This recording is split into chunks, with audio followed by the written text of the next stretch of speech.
신입사원이 내일도 출근하게 하고 싶다면 이렇게 얘기하십시오. 여러분, 상상 한번 해봅시다. 입사 첫날의 아침입니다. 신입사원 김긍정 씨가 있고, 이분은 28살에 MBTI는 ENFP의 아주 재기발랄한 활동가의 성향의 남자분입니다. 밝고 긍정적인 아침이 시작되었습니다. 합격한 회사에 처음 문을 열고 들어서자 저 앞에 한 팀장님이 서 계십니다. 그리고 눈이 마주치고 이렇게 저에게 얘기합니다. 누구세요? 아, 신입사원?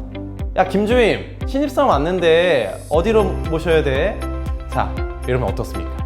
직장생활에서는 입사에서부터 퇴사하는 그 순간까지 중요한 순간들이 아주 있습니다. 특히 입사 첫날, 3개월, 1년 승진할 때, 그리고 리더가 되었을 때, 그리고 마지막 퇴사하는 그 여정 등 이런 것들을 직원 여정이라고 부릅니다.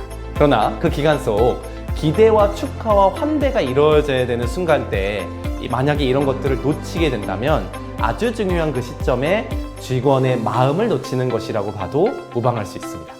다시 돌아와서 만약에 김긍정 사원을 그 팀장님이 이렇게 반겨준다면 어땠을까요? 김긍정 사원님 반갑습니다. 저 차 팀장이에요. 기다리고 있었어요. 이쪽으로 오세요. 우리가 얼마나 기다리고 있는지 몰라요. 지난번 면접 때 나눠준 그 이야기, 제가 그 이야기 듣고 이분이 진짜 어떤 사람일까 많이 기대했습니다. 그리고 오늘 입사 첫날 프로그램도 준비되어 있으니까 이거 보시면서 잠시 후 진행되는 OJT 참여하시면 되겠습니다. 저기 보이시는 A 회의실에서 30분 뒤에 입사 OJT 진행하시면 되겠습니다. 함께 해주셔서 감사해요.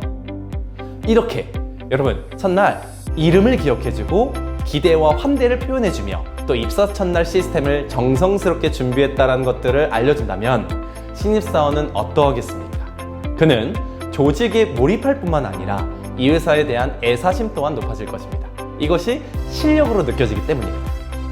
그럼 반대로 퇴근할 때의 상황도 보겠습니다. 6시가 되자 이 김긍정 사원은 눈치를 보면서 퇴근해도 되는지 아닌지 이제 가방을 만지고 있습니다.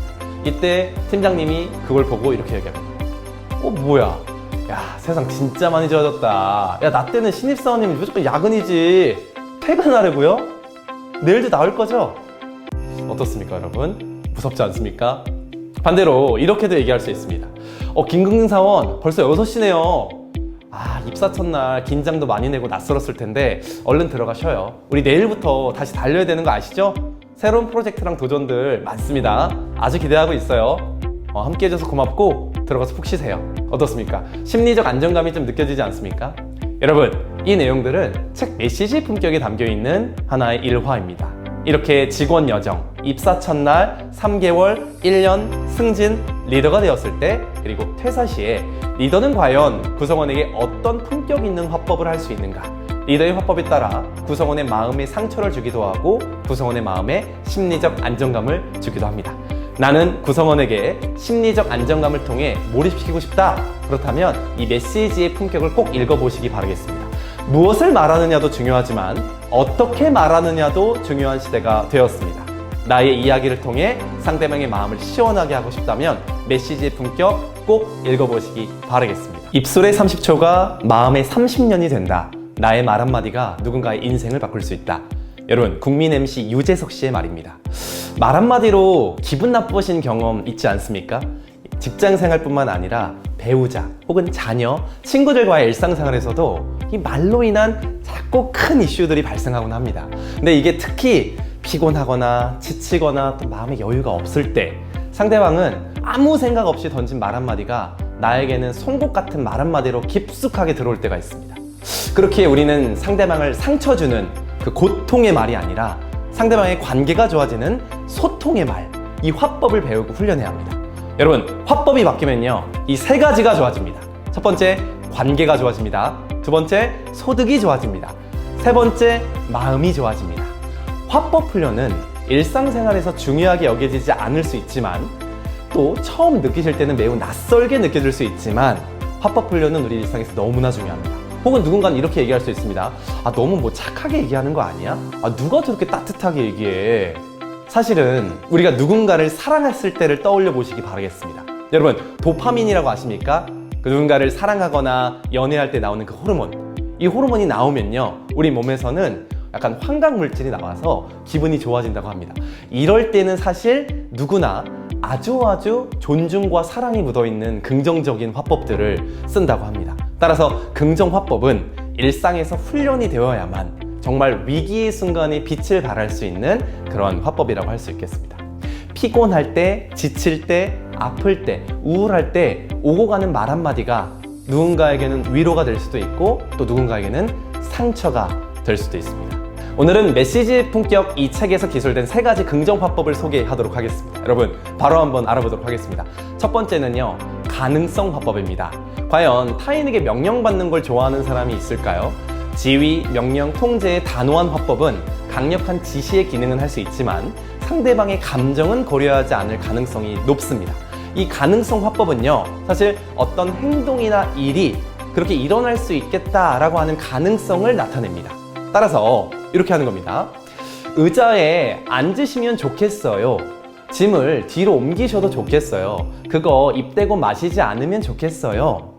결과물의 품질도 중요하지만 데드라인도 지켜주시면 좋겠어요. 이처럼 뭐뭐해도 좋겠습니다, 뭐뭐해도 좋습니다와 같은 가능성 화법을 사용해 보시는 걸 추천드리겠습니다.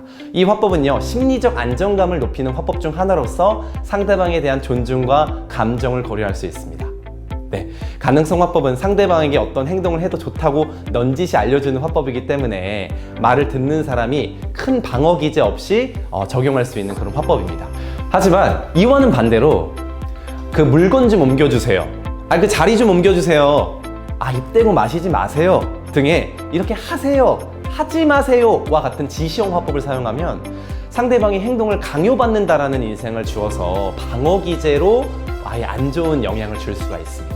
누군가의 심리적 안전, 이것들을 고려한다는 화법을 사용하고 싶다면 가급적이면 가능성 화법을 사용하는 게 효과적일 수 있다. 기억하십시오. 이렇게 하면 좋겠어요, 이렇게 하면 좋습니다. 이 화법입니다. 여러분, 두 번째는 복사 화법입니다. 우리가 프린트에서 이렇게 복사하지 않습니까? 복사 화법이란 말 그대로 상대방의 말을 그대로 복사하여서 질문하고 혹은 상대가 대답하면 그 말을 그대로 이해한 걸 바탕으로 되묻는 화법입니다. 자, 예를 한번 들어보겠습니다. 팀장님, 이번 신제품 출시 프로젝트 건 말입니다. 일정이 너무 촉박해서 제가 걱정이 됩니다. 중요한 클라이언트 건이라 이게 더욱 신경 씁니다.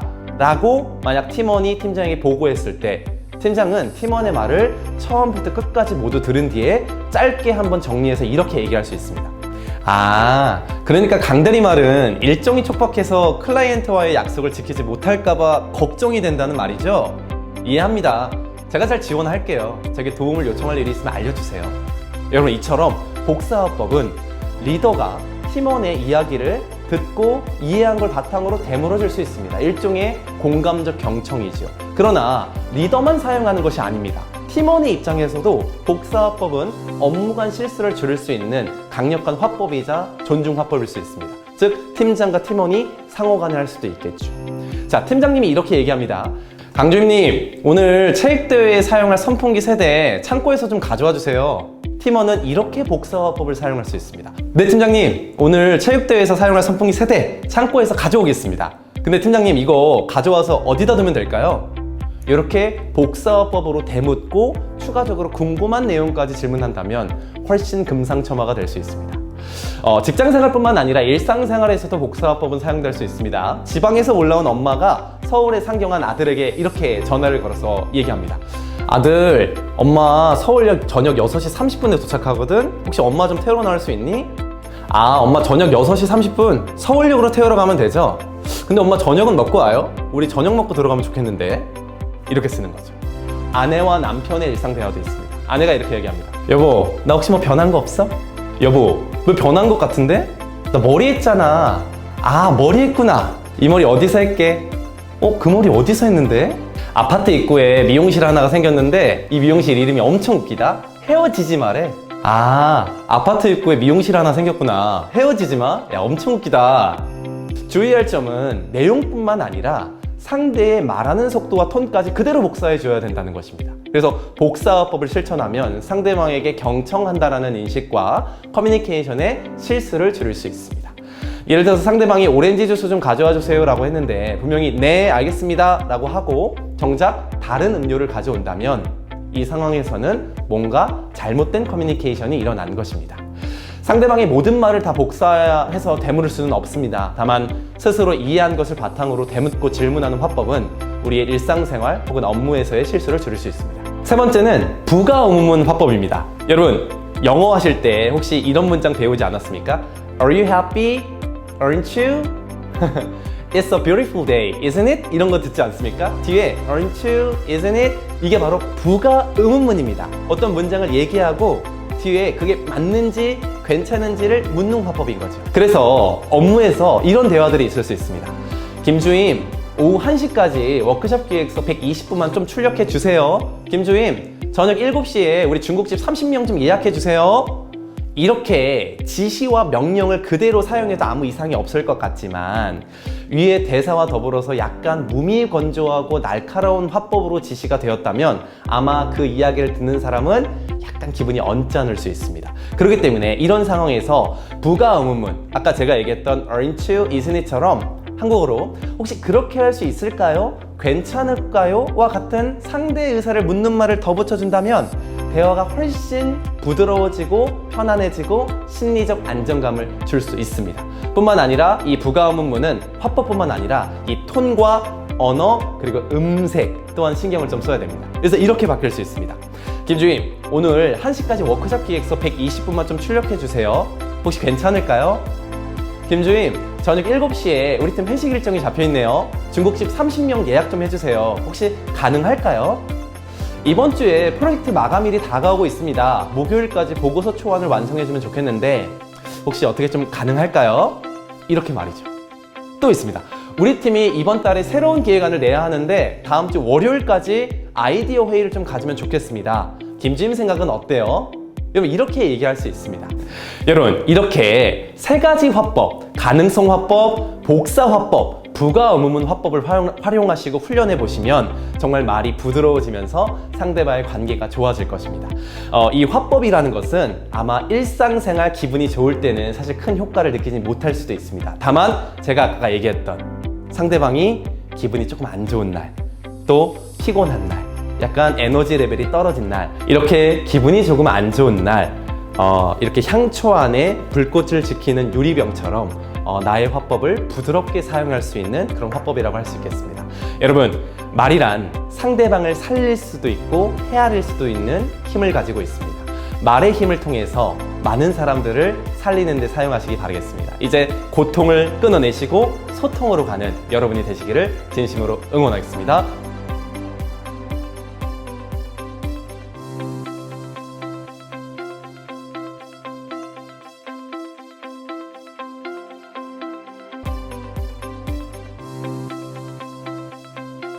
리더의 언어 역량을 살리는 그 힘, 바로 메시지의 품격으로 시작해 보시기 바라겠습니다.